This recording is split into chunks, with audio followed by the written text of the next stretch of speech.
दोस्तों, चीन के लोगों को अजीबोगरीब चीजें खाने के लिए जाना जाता है। खासकर कोरोना फैलने के बाद से पूरी दुनिया में इस देश के खान पान की चर्चा हो रही थी। माना जा रहा है कि ये वायरस पेंगोलिन या फिर चमगादड़ से फैला है। वैसे कुत्ते चमगादड़ खाने के लिए सुर्खियों में रहे इस देश में जहरीले सांपों की खेती होती है। जी हाँ दोस्तों, आप बिल्कुल सही सुन रहे हैं। यहाँ जिस्कियाओ गाँव इसी काम के लिए जाना जाता है। यहाँ किंग कोबरा, वाइपर और रैटल स्नेक जैसे एक से बढ़कर एक जहरीले सांप पैदा किए जाते हैं। दोस्तों, क्या आप जानते हैं क्यों हो रही है सांपों की खेती? तो दोस्तों, चीन में हजारों सालों से परंपरागत चिकित्सा पर यकीन किया जाता रहा है। इस चिकित्सा के तहत जंगली जानवरों और पेड़ पौधों से किसी भी बीमारी के इलाज का दावा किया जाता है। दोस्तों, दवा के लिए सांपों के उपयोग को इसी बात से समझ सकते हैं कि साल 1918 में फैले स्पेनिश फ्लू के दौरान चीन में सांपों के तेल से इसके इलाज का दावा किया गया। जल्द ही यह बात पूरी दुनिया में फैल गई और चीन के व्यापारी भारी मात्रा में सांपों के तेल की सप्लाई करने लगे। बाद में यह दवा गलत साबित हुआ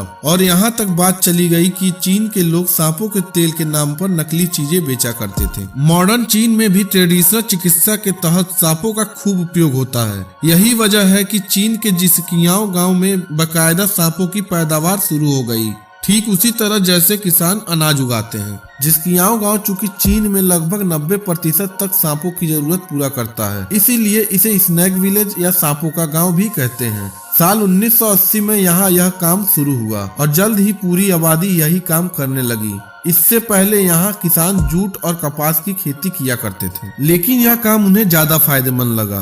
ग्लोबल टाइम्स की एक रिपोर्ट के मुताबिक गांव में अभी लगभग 170 परिवार हैं, जो हर साल 30 लाख से ज्यादा सांपों की पैदावार कराते हैं। और दोस्तों, इन्फॉर्मेशन अच्छी लगी हो तो वीडियो को लाइक, शेयर और चैनल को सब्सक्राइब कर दीजिएगा।